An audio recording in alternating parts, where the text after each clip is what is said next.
Look, that guy was harmless. He was just some douchebag in a costume acting like a retard because it's Halloween.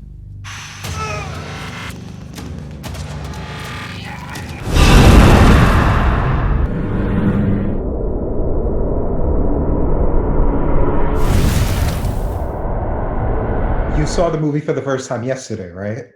Yeah. Oh, okay. Yeah, I just checked it out right before I interviewed David today. So it's pretty fresh in my head. So let's get going with this. What did you think of the movie? I loved it. I thought it was incredibly creative. I thought it broke a lot of horror rules that where it kind of kept me guessing the whole time. And I thought it looked like a great Hollywood movie. I know it was independently funded on Kickstarter and that it had a relatively modest budget, but that it looked just like a Hollywood feature to me, and the way it was filmed and everything. It had a lot of creative kills, great acting, and everything.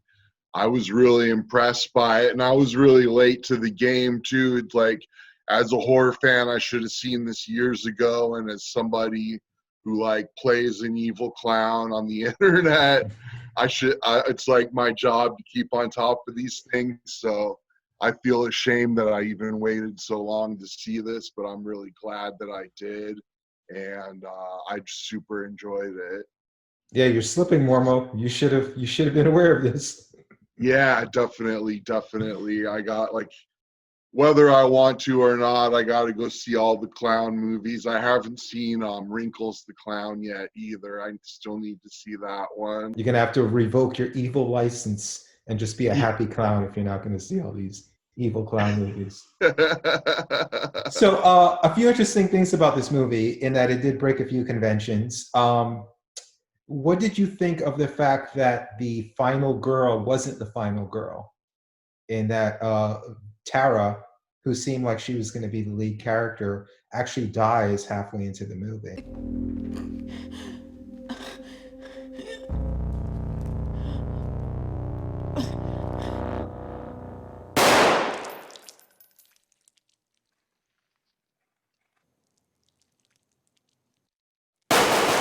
That was the big shocker to me because I basically thought I had the whole movie figured out. It was going to be Tara versus Art the Clown, a cat and mouse thing throughout the whole movie. And then when she got killed, I was shocked. Like and just it really caught me off guard, and where I was just glued to the screen, wondering what was going to happen next and where the movie was going. Like that's what I was saying about it breaking a couple of the rules of horror movies, and I thought it was a brilliant choice. And the way she died was really brilliant too, I thought, and the special effect was great. And it really, like I say, just I felt comfortable that I knew where the story was going, and then that just made me feel all kinds of uncomfortable and even more scared and stuff that they would do that and be so different. It just shocked me. It really shocked me. Yeah, another thing they did that was unconventional was in her death scene, he pulled out a gun, which is generally a no-no for most slasher films, is using a gun. It's kind of cheating in a way. What did you think of the use of the gun instead of just going with more hand-to-hand type stuff? I thought it was great, and I know I had a job at a haunted maze many years ago, and I chose a gun as my weapon and caught a lot of flack for it from the other actors that were saying I was cheating and that it's cheating to use a gun and stuff. But I thought I liked it, and I really liked the special effect of the bullet holes and everything, how they did the bullet holes and the gore effect and everything, I thought was excellent done, and one of the best probably gunshot scenes I've seen in a movie, horror or otherwise. And I thought it was cool, and it just makes sense. And that was one of the things that was so creative about this film, was how many different weapons there were, and like every kill and every attack was with a different kind of weapon. And they got very creative with their weapon choices, and I think the gun fit right in. I thought that I really enjoyed that scene, actually. Yeah. Just for full disclosure, I just finished interviewing David Howard Thornton, who plays Art the Clown, right before we're doing this review. So I got his insight on a few different things, and I brought that up to him. I brought both of those things up to him. And yeah, I was telling him, like, it felt like he was cheating. And he says he gets that remark a lot. Like, a lot of people are like pissed off about the fact that he pulled out a gun. But I thought what saved it for me was the fact that after he shot her once and she was in the head and she was just bleeding out, he went on to shoot her like 4 or 5 more times. So Yeah. kind of like, he lost me, then they brought me back around when he was real brutal with all the gunshots. And also with the final girl dying, I thought it was interesting in that her sister became the final girl, and they kind of bookended it with, she ended up being the person that was interviewed early in the movie. What do you say, kiddo? You ready? Yeah. Oh, and good luck with your interview tomorrow. And I thought that was interesting. I just wish that if they were going to have her then halfway through the movie end up doing a character switch of the lead character and have her bookend the movie, that they would have developed her a little bit more. And he was mentioning that Damien, the director, Damien Leone, the director, also said he wished he developed her a little bit more, but they were trying to do the movie within the span of a few hours of just that one night. And like more like background scenes of her past will kind of mess with that timeline of how they were trying to tell the story. Yeah, it was really tight knit, and like you say, it just took place over a couple hours. And on Halloween, like either Halloween night or around Halloween. I don't think they ever really clarified that, but it's like a Halloween setting, and it takes place in just a couple hours. And I thought that was really great. The character development I thought was good when the sister finds Tara and is kind of like crying and like saying no and all this, like you could kind of see their relationship a little bit, just in how distraught she was by finding her sister dead and stuff. The acting in this movie was great, and David Howard Thornton was great as Art the Clown. Although I wish they would have called him Art the Mime, because I think he was more of a mime than a clown, actually. But he did an incredible job, and I'm sure we can talk about that too. Yeah, it's funny. I asked him, like, how do you audition for a role that has no dialogue? And it's funny that you say he should be Art the Mime, because he said that's what he basically did. He had to mime a scene, a killing scene, in the audition. And you're right, it does make more sense for him to be a mime. But money isn't in mimes, money's in clowns. Joker and Pennywise, and you should know you're a clown as well. You're not a mime, so. Yeah, mimes are pretty old school. I haven't seen or heard from a mime probably since the 80s. I think they're not nearly as popular as clowns are, and there's a whole industry of like scary clowns now. I think a while back when It 2 came out, I think there was actually 4 scary clown movies on the big screen at the same time. So their scary clowns are definitely very popular. And what were the other 3?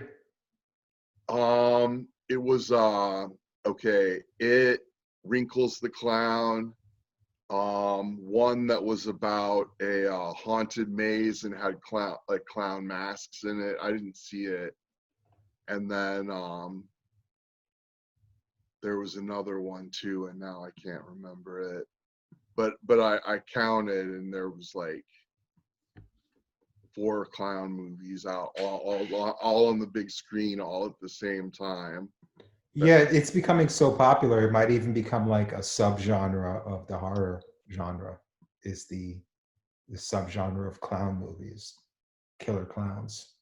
Definitely. And as a clown, I've ran into a couple people who had that chlorophobia or like the clown phobia, and they would just like hide their eyes and when I was around them and stuff, paint it up and stuff. And it's a very real fear, and there's a lot of theories about where it came from and why they're so scary now to so many people.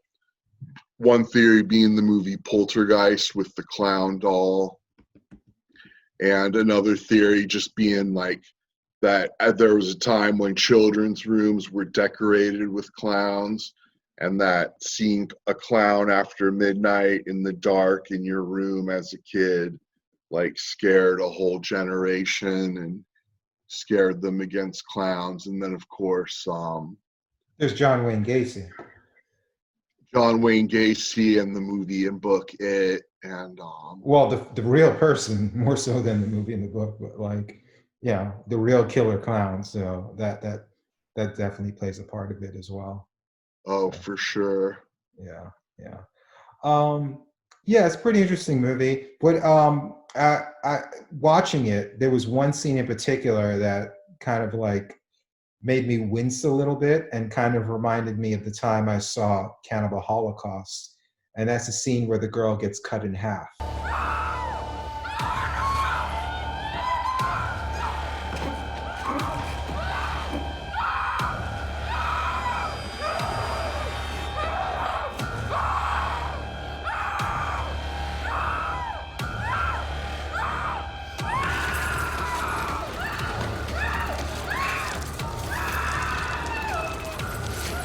That was extreme, and plus it had good nudity, which gives the movie an automatic A+ in my book.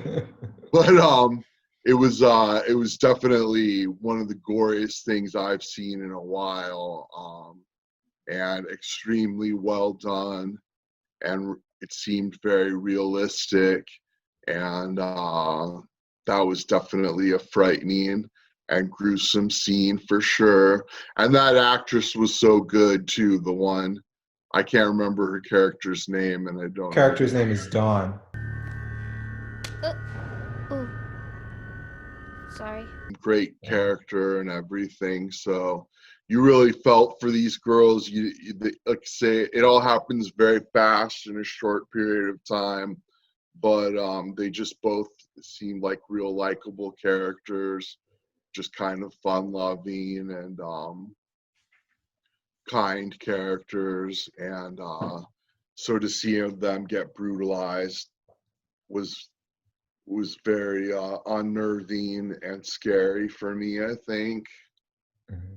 Yeah. What did you think of the fact that Art never screamed? I brought that up with David as well, and they just thought it would be more creepy if he didn't. Even though he doesn't talk, he has a tongue. So if he's hurt, he should be able to scream. But it was an artistic choice for them not to do it. Kind of threw me off a little bit. Did that bother you at all, or did you not even notice it?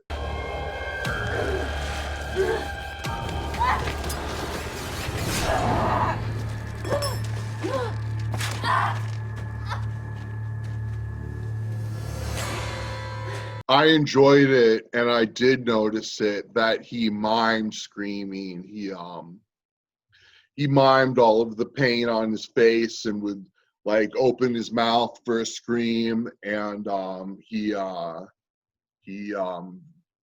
physically portrayed his pain and screams, and I thought it was very effective. I think it was actually a good choice to make him a completely silent clown, and especially for such a good actor to be able to portray the emotions and insanity of a clown like that. And I found it very effective, his miming and pantomiming of his screams and pain and stuff. I thought it really worked. And it's like I was saying earlier, this movie just kind of breaks the rules and stuff, where you expect him to scream, he's supposed to scream, but no sound comes out, and you're just like, what's going on? You know, at home, watching at home, it just makes it even that more like weird and intense, and just I found it to be really effective. And I'm, like I say, I was thinking throughout the movie, because I was thinking of other clown movies where the clowns kind of like tell creepy jokes and stuff while they're terrorizing their victims and stuff. But this one, the miming and stuff was just very scary. I think I found it to be very scary. I'm glad they chose that for this movie. So what did you think of the fact that there was no motive for the character? That was another thing that kind of threw me as well. There was no motive to him starting to kill. He just kind of went into the pizzeria, and everything just kind of snowballed from there without any real motive behind his actions. Did you find it made it more creepy, or were you a little bit bothered by the fact that there was no real reason for him going after them? I think the wraparound story kind of already established that he was a serial killer, and where the interview scene in the beginning, they talked about that there was this serial killer, Art the Clown, and so yeah, and I guess the one girl was kind of snotty towards him a little bit, or was like kind of making fun of him, but he seemed like more infatuated with Tara's character. And yeah, normally I want more backstory on my monster. Like, I saw a movie called the Collector or something like that a while ago, and it had a very bland killer. There was no backstory at all for him, and that movie kind of upset me quite a bit, actually. But this movie, like, I think just the setting up, that interview at the beginning kind of told me what I needed to know about Art the Clown, that he's just a killer. And I just kind of accepted that. And when I initially watched the movie, that first interview, I thought was referencing a short film that I heard that this movie was based off of. What? Yeah, as far as you were mentioning with the shorts, yeah, there were actually 2 short films about the character, and they were folded into an anthology film. Oh, cool. So it was played by Art the Clown was played by Mike Gianelli 3 times before in 2 shorts, and then they put the shorts into an anthology where he played it a 3rd time. So from what I'm understanding, the story is just continuous. So it's, in a way, it's there with Terrifier 2 is going to complete a trilogy, because you have the nice. first anthology and then these 2 other movies. So, but you haven't seen the others, right? I have not. No, I'm gonna track him down now, though. Now that I've seen Terrifier, I want to see the other ones for sure. Yeah, I think all you have to do is see the one before this, because the 2 short films are put into the anthology. So, but yeah, I definitely enjoyed the movie. Whatever holes it has, it makes up for it, because it's so fast paced, and all the gore and all the thrills kind of make it exciting, where it's like you don't have to stop and think too much. So I definitely think the pacing helped. So my only issue with it was the people who were being killed and stuff, they'd like stab Art the Clown or hurt him somehow, and then drop the weapon and run away. It's like, why not just hold on to the weapon, you know? They would drop the weapon and then find another weapon, but it's like, you already hurt him with this thing. Why not just hold on to it? That was the only issue that kind of took me away from the story a little bit. But other than that, I thought it was very effective, very scary, and I enjoyed it a lot. Yeah, that was kind of interesting because the fact that he shoots himself in the head and comes back, they could have killed him. And within the context of the story, him coming back would have made sense because he shoots himself in the mouth and he comes back anyway. So having them not kill him or try to kill him didn't make sense, you know? Because if they did it, it would have flowed with the movie anyway. I actually think the one person that really deserved to die in the film, and I'm glad he died because he was an idiot, was Mike the Exterminator. How do you knock him out and then run away and call the cops and saying you're scared he's going to kill you? Where is the assailant now? I knocked him out. If this guy wakes up, we are not safe here. This guy is armed, and he's a total fucking maniac. You knocked him out. You have the weapon. He's unconscious. Kill him. Yeah.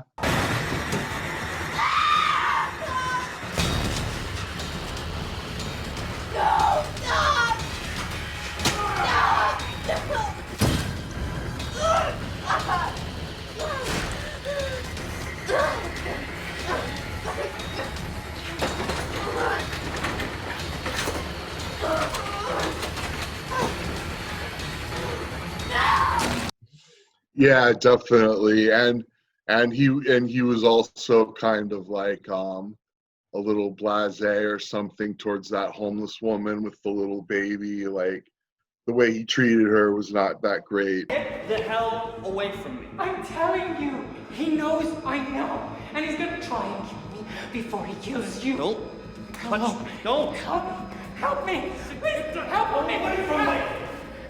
And she was a great character too, I thought, with the baby. It seemed like maybe she was homeless, squatting in that building, and like a mentally ill homeless person with a little baby who actually kind of bonded with Art the Clown. And my favorites, I'm glad you brought up him shooting himself, because my favorite special effect was when he sat up, coming out of the body bag. You could see a big hole in the back of his head, and there was just like a little flap of flesh hanging down from the top of the hole. It was so gruesome and such like awesome little minor detail for them to put in there. That really impressed me. That was my favorite special effect of the whole movie. Yeah, he was saying that Damien Leone, the director, who also wrote it and co-produced it, he did all the special effects, so that was all him. Nice. Yeah. Has he made other films? He made the other shorts and then the anthology film before this. Okay. So yeah, I think this character in these movies are his main output as a director. So that's awesome. Yeah. You could tell there's a lot of passion behind it in the movie.